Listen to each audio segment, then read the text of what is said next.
Yan, good morning mga kamamaw. Nandito tayo ngayon sa bahay at itutuloy natin yung pag-train sa mga tuta. Tingnan natin yung focus nila, lalo na pag gagamitin natin ng treat. So ngayon ang gagamitin ko is dog food muna ang gagamitin natin mga kamamaw. Sakto, hindi ko muna sila pinakain kasi mas feeling ko, mas attentive tsaka mas focus sila sa akin pag hindi sila nakakain. Kasi pag kumain na kasi mga kamamaw, ang gusto niyan maglaro na lang. Titingnan natin. Hawak ko yung dog food kasi nagugutom yung mga yun. Isa-isay natin sila.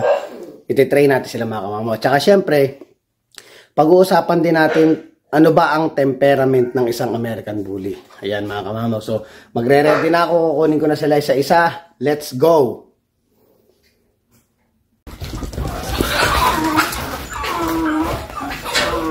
Pero madaling stock to mga kamamaw sa tanggil.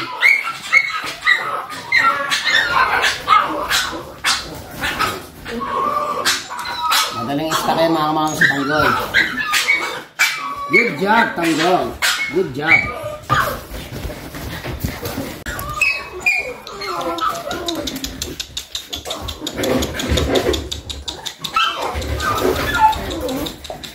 Chopper!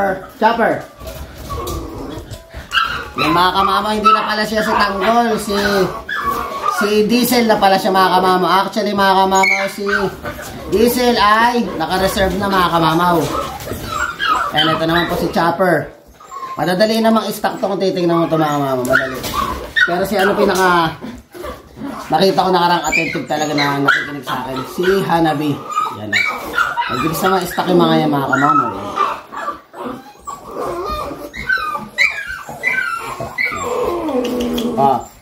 Sit. Yan. Diba makulit mga kamamaw? Makulit yan si Chopper. Aligaga. Chopper! How are you? Yan mga kamamaw, pinalitan na yung ang ating alaga ay ginulo na ang ating camera. Kuha tayo mga kamamaw ng dog food. Yan. Yung about mga kamamaw sa Chopper, about mga kamamaw sa temperament ng American Bully. Maganda yung temperament po ng American Bully. Usually, siya lalo sa mga bata. Masyadong malalambing ang mga American Bully lalo sa tao mga kamamaw. Chopper! Ano sila sa tao. Kunin ko lang mga kamamaw si Chopper.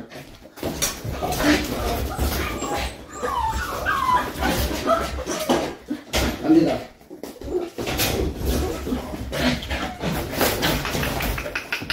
Chopper. Yan mga kamamaw, si Chopper ang pinaka aligaga sa mga kapatid. Chopper. Na. Chopper. Inang aligaga mga kamamaw. Naku, napakalikot ito.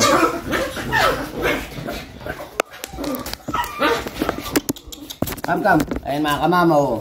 Ginulo na ni Chopper ang ating vlog. Napakita ko lang sa mga kamamaw. Makikita mo yung pagkakaiba ng mga galing mag-stocking mga kamamaw. Yan. Siyempre medyo baby pa sila mga kamamaw. Talagang pagdating sa mga stocking na gato, malikot talaga yan mga kamamaw. Even si Legend dati, nung tinitrain ko si Legend sa stocking, ganyan din, malikot.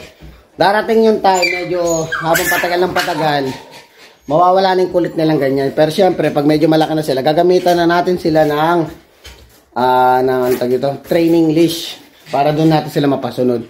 So ngayon, hayaan mo na natin enjoy yung pagkatuta nila, maging jolly sila, makulit sila, kung ano man ginagawa nila. Basta ang mahalaga mga kamamaw. Napapakita natin sa inyo yung kung paano i-train yung mga alaga natin. Ayan. Tsaka nakikita nyo kung sino yung makulit, sino yung attentive, kung sino yung tahimik. Ayan mga kamamaw. Iba-iba kasi yung karakteristik nung, lalo sa isang litter, magkakaiba sila ng behavior. Ayan. Kaya kumbaga doon mo sila makukuha kung paano mo hayahan din yung alaga mo based doon sa kanilang behavior. Pwede mong i-correct yun. Kung may nakikita kang mali na ayaw mong gawin nila, pwede mong i-correct yun mga kamamaw. Ikaw ang masusunod. Ikaw ang alpha mga kamamaw. Yan mga kamamaw, si Atlas naman. Si Atlas. Oh. Idukwang mo na agad sa kanilang dog food. Ayan. Malito talaga eh.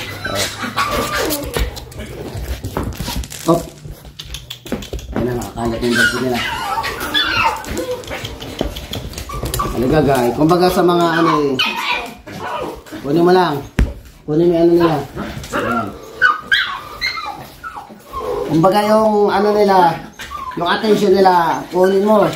Gumawa ka ng paraan para yung attention nila maput. Yan. Pero malilikot mga kamamo, di ba? Mga aligaga. Lilipa. Pero at least kayo nakikita nyo kung paano mag-stack yung mga alaga natin. Di ba?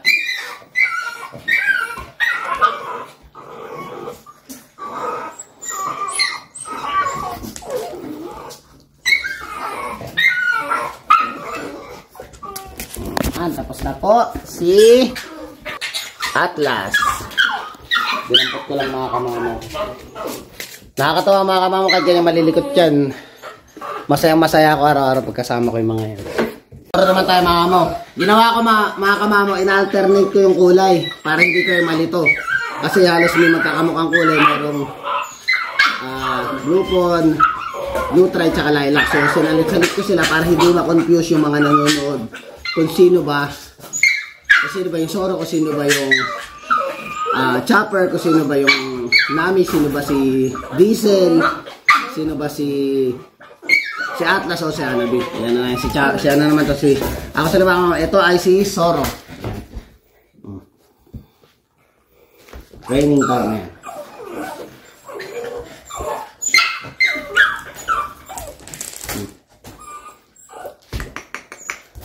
Magandang gutom, di ba mga kamamo? Nakita mo. Kuha mo yung atensyon.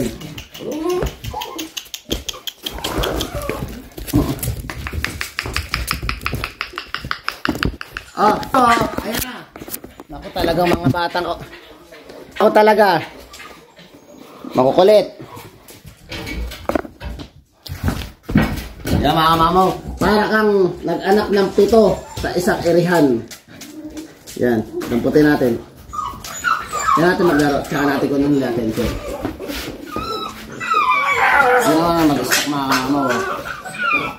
Yan po si Zoro ang malupit. Ang malupit ang Zoro. Ayan. Ayan. Pakainin na natin mga kamamo. Ang gaganda ng kuha natin ng ano, nung side stacking mga kamamo. Panalo. Mga kamamaw, dito na tayo sa ating keeper, si Hanabi. Hanabi.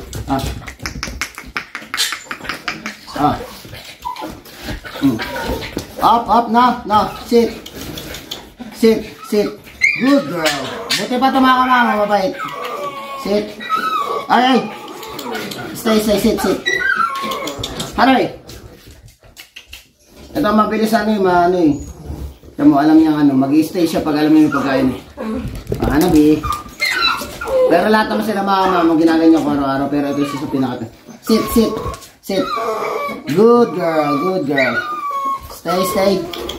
Stay. Good girl. O, di ba mga kamama? Ayan, stack natin.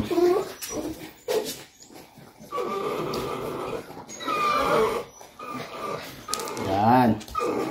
May malupitang stacking yung mga kamamaw. Tsaka ano talaga ito mga kamamaw? Even si Legend, tsaka si Era, kahit hindi nila matagal nakita yung mga anak nila mga kamama katulad ni Akay. Nung nakarang hiniram ko, talagang kilala pa rin nila. Nakikilala nila sa dugo, talaga mga kamama, talagang mabait. And then usual, pag dinadala ko sa dog park sila dati, talagang ang daming aso doon, halos yung mga aso. Hindi man natin masasabi, syempre, hindi naman magkakilala lahat. At hindi naman lahat ng aso is magkakasundo. So may mga nag-aaway. Ang akala nila is yung American Bully is parang akala nila. Kasi sa una, akala nila pitbull. So, naano sila na parang, ay, delikado ba yung aso? Hindi. Noong araw na yon napatunayan ko sa kanila, yung sa mga taong nagsasabi na delikado yung American Bully. Doon nila nakita mismo sa sarili nilang mga mata na yung American Bully mabait. Dahil, nung nag-aaway-aaway yung nasa 20 plus na aso nandun, nag-aaway-aaway doon mga 5. Si Legend at Sierra ay walang pakialam at naglalaro lang sila sa talagang sa playground, sa sa dog park. So ngayon, nakita ng mga tao, sabi, ay, mabait naman pala yung aso mo. Which is, na-intimidate sila sa itsura ng American Bully dahil makakapal nga. And then, kahit naman pitbull mga kamamo, kasi may kakilala akong katrabaho ko, may-ari ng pitbull, mabait naman mga kamamo. Ang aso kasi mga kamamo, conforme kung paano mo sila pinalaki. Iyon ang papakita nila sa labas. Kaya dapat talaga, suggest ko sa inyo, kung magkakaroon kayong puppy, i-socialize nyo. Ilabas nyo madalas, sanayin mo sa tao, sanayin nyo sa aso, para at least, darating yung point na hindi kayo mag-aalala tuwing biglang nakawala yung aso mo, tapos biglang may aso pala sa labas. Kampante ka na, alam mo sa sarili mo mga kamamaw na hindi mga ano yung aso mo. Usual yung American Bully is makukunat ang balat niyan talaga eh. Kumbaga, hindi ka mag-aalinlangan na parang walang mangyayaring masama dahil mabait naman yung aso mo. Kasi nga, bilang isang owner, responsibilidad mo rin talaga yung para kahit paano. Kawawa naman yung aso kung sakaling mareklamo kayo, kawawa yung aso. Diba? Kaya maganda kung talagang mahal nyo yung aso at nasa inyo mga kamamo, i-train nyo ng maayos. Kumbaga parang anak yan eh. Ikaw ang pangalan mo yung magdadala dun sa aso, mga kamamo. Siyempre para at least maiwas ka sa gulo o sa kung ano man ang masabi na ibang tao dun sa aso mo. Yun mga kamamo, yun ang pinakamahalaga. Alagaan nyo at i-train nyo ng maayos ang inyong mga alagang American Bully. Yan, sa Mokang na tayo. Mokang, come. Mokang.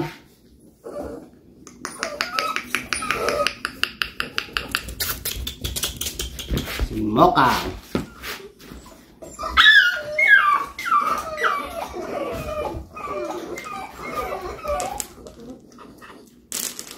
Okay na. Hindi ba mga kamamo, ang bilis lang pag si Mokang. Magaling din to si Mokang eh. Yun, ganun lang kabilis. Si Mokang i-train. Ayan mga kamamo, sinami naman. Oh.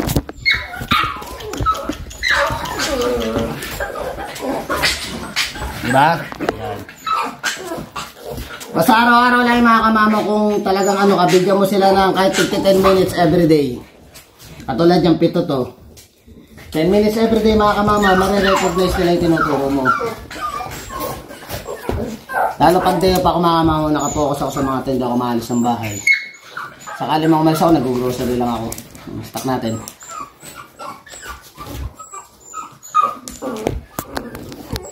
Kaya mo natin maglaro mga kamamo, tsaka stock natin ng maayos.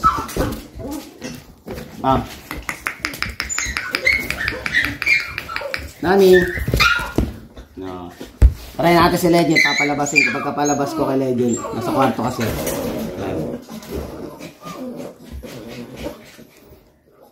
Ayan mga kamamo, diba?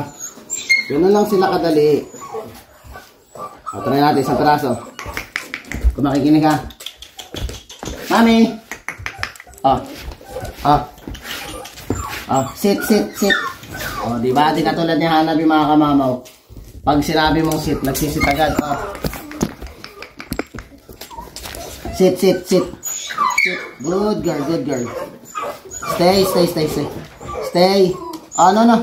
No, stay. Diba? Si Hanabi talaga pag sinabi mong stay, mag-stay. Sit. Hello.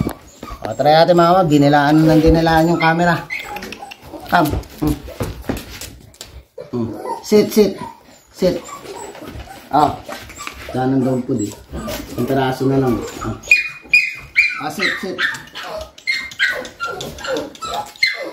Sit. Malayo yung focus nila sa ano. Si Hanabi so para mga kamamaw, yun yung pinaka madaling ano. Ayan, tsaka ito mga kamamaw, gusto nila yan. Yan. Belly rub. Yan mga kamamaw, nakita nyo na kung gaano kakukulit yung mga alaga natin. Pero, samahan nyo ng konting pasensya at mahabang pasensya mga kamamaw para matrain nyo na maayos yung mga alaga nyo. Huwag nyo papagalitan mga kamamaw, katulad yung mga bata pa yan. Huwag nyo masyadong papagalitan kung sakaling hindi sumusunod sa inyo. Dahil mga kamamaw, sa edad na yan, hindi talaga masyadong susunod ang mga yan dahil talagang puro laro lang. Takbo ang mga nasa isip ng mga kamamaw. Darating ang panahon mga kamamaw, matitrain nyo na maayos yan. Habaan nyo lang talaga yung pasensya nyo. At saka yung tuloy-tuloy nyo lang yung pagtitrain sa mga alaga nyo at makukuha nyo yung gusto nyo gawin at ituro sa kanila mga kamama. So ayan. Try ko si Legend muna mga kamama bago natin tapusin yung video. Try ko i-stack ulit, papakita ko sa inyo. Kunin ko lang si Legend. Mga kamama, try natin kay Legend. Tara dito. Stay lang, stay. Stay. Stay lang, stay. Stay.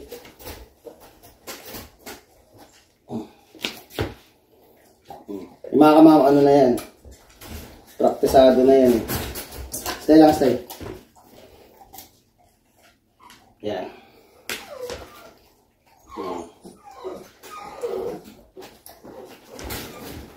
Yan lang. Ayusin natin konti camera mga kamama para medyo nakikita nyo talaga si Legend na naka-stack na maayos.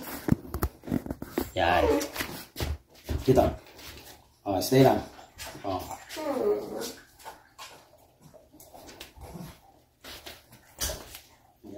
Ito lang ang tama. Naturo lang sa atin ni Coach Del. Stay lang, stay.